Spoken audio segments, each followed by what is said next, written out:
Ladies and gentlemen, we all have two versions of ourselves. The one who dreams, who plans, who wants to conquer the world, and the one who hits snooze, scrolls endlessly, and says, "I'll do it tomorrow." Today, I'm not here to sugarcoat it. I'm here to tell you that the second version, the lazy one, is stealing your time, your energy, and your future. And the only way forward is simple. You have to kill your laziness before it kills your potential. ChatGPT said laziness is not rest, it's resistance.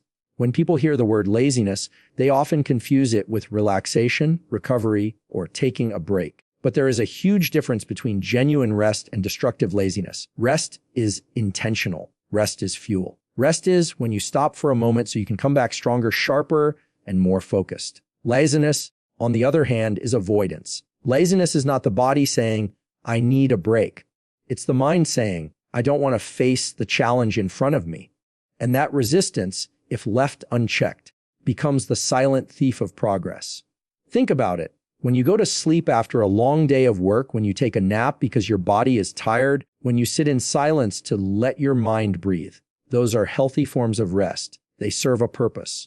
But when you sit on your phone scrolling for hours, when you put off that assignment, when you keep saying, "I'll start tomorrow," that is not rest. That is laziness disguising itself as comfort.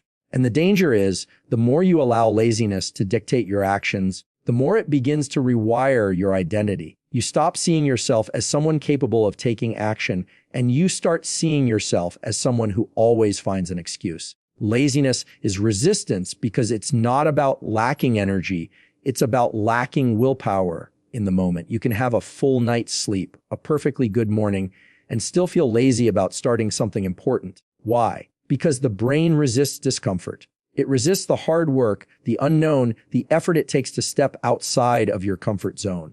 Laziness is your brain's way of choosing the easy path, not because it's better, but because it's familiar. It feels safer to do nothing than to risk failing at something meaningful. But here's the truth that resistance is where growth is found. If you run from resistance, you run from progress. Consider every great achievement you admire in others. Athletes, entrepreneurs, creators, leaders. None of them became who they are by giving in to laziness. They faced resistance every single day, but instead of calling it rest, they recognized it for what it really was, the inner voice trying to hold them back. And they pushed anyway. Rest is saying, "I need this time so I can keep going." Laziness is saying, "I'll use this time as an excuse to stop going." The tricky part is how convincing laziness can be. It whispers in your mind with logic that sounds reasonable. You're too tired. You deserve a break. You'll feel more ready tomorrow. Just one more episode, one more scroll, one more nap. And at first, you believe it. But then tomorrow comes, and the same voice is there with the same excuses. A week passes. A month passes. And suddenly you realize nothing has changed. That's not rest. That's resistance winning. That's laziness taking your time hostage. And what's worse is that laziness doesn't announce itself as danger. Stress, pain, and failure, those things are loud. They demand your attention. But laziness is quiet. It creeps in without urgency. It doesn't make you panic, it makes you comfortable. And comfort is dangerous because it doesn't feel like a problem until it's too late. You don't realize the damage laziness is doing until you look back and see the opportunities you've lost, the goals you've delayed, the dreams that never moved forward. Rest is proactive. It's built into the system of high achievers. They rest so they can train harder, think clearer, and create better. Laziness is reactive. It shows up when there's work to be done and convinces you that avoidance is the answer. But avoidance doesn't solve problems. It multiplies them. That assignment you avoided piles up. That workout you skipped weakens your momentum. That habit you broke becomes harder to rebuild. Laziness doesn't protect you, it sabotages you. Now imagine this every time you feel lazy. It's like standing at a crossroads. On one side, the path of resistance, the harder path, the one that asks you to get up, to push, to move. On the other side, the path of comfort, the one that lets you sit down, relax, delay. In that moment, laziness will disguise itself as kindness. It will tell you the comfortable path is self-care. But deep down, you know which path is truly self-care. It's not the one that keeps you stuck. It's the one that moves you closer to the person you want to become. This is why laziness is not rest. Rest leads to growth. Laziness leads to regret. And you can test this for yourself. Think back to the last time you rested intentionally. Maybe you slept in because your body needed recovery. Maybe you unplugged for a day to recharge mentally. How did you feel afterward? Refreshed, energized, ready to go again. Now think back to the last time you gave in to laziness. The last time you wasted hours avoiding what mattered. How did you feel afterward? Guilty, frustrated, stuck. That's the difference. Rest restores you. Laziness drains you. So when laziness shows up, recognize it as resistance. Call it out for what it really is. Don't let it trick you into believing you're taking care of yourself. Taking care of yourself means doing what's hard when it's necessary and resting when it's purposeful. Laziness is the opposite. It's resistance in disguise. And the longer you let it stay in control, the more it builds walls between you and your potential. Discipline will do what motivation can't. Motivation is a spark, and it feels good when it's there. It fills you with energy, it makes the future look bright, it convinces you that anything is possible. But you've also noticed that motivation doesn't always show up when you need it. Some mornings you wake up and it's gone. Some days you sit down to work and the energy isn't there. That's the problem with motivation. It's inconsistent, unreliable, unpredictable.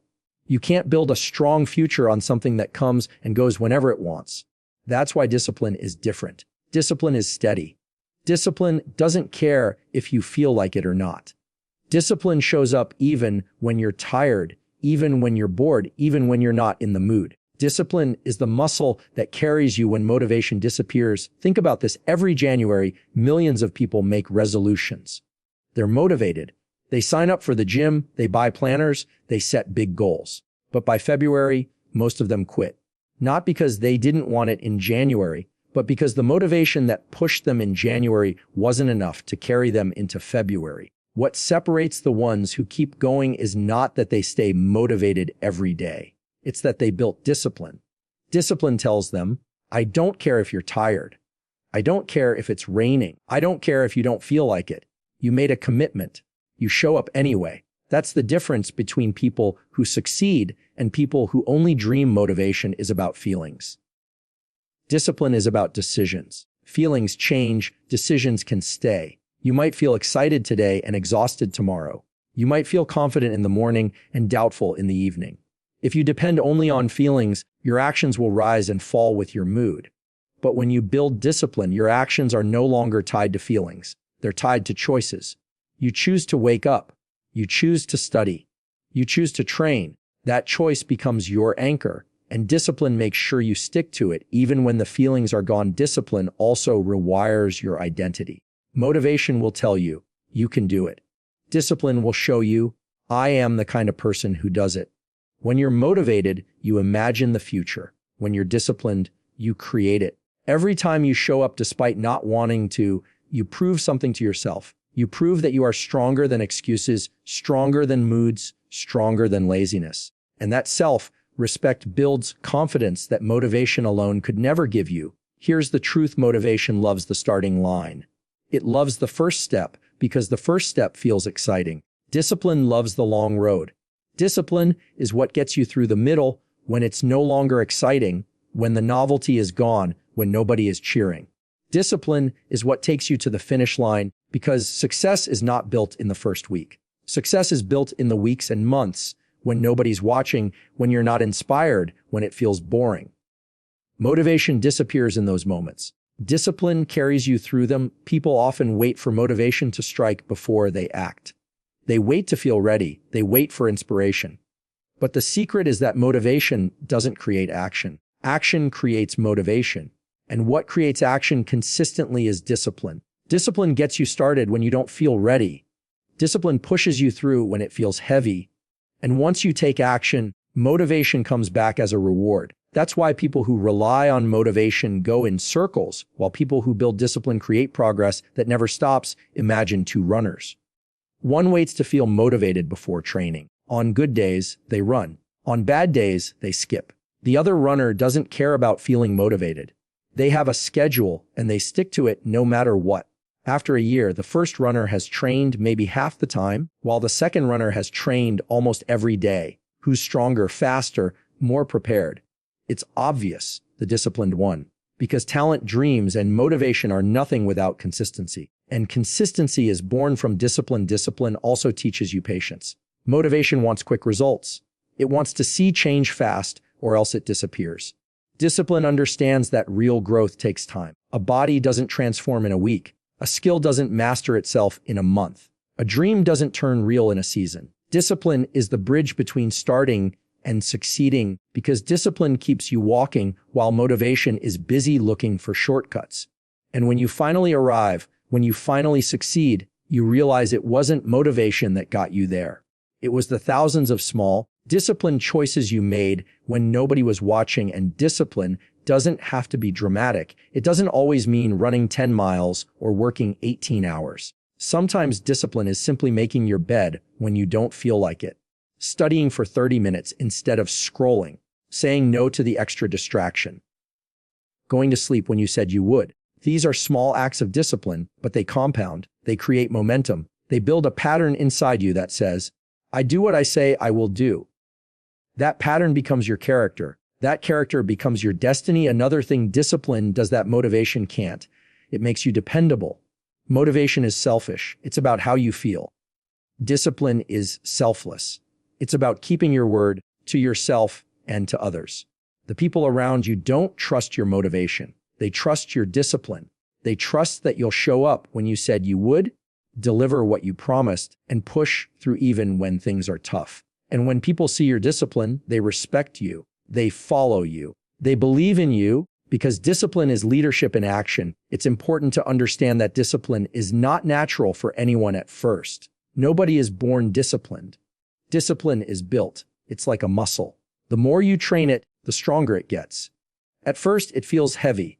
At first, every small act of discipline feels uncomfortable. But just like lifting weights, the repetition makes you stronger. What once felt impossible becomes your new normal. And then discipline becomes part of who you are, not something you have to force. That's why the most successful people don't look for motivation every day.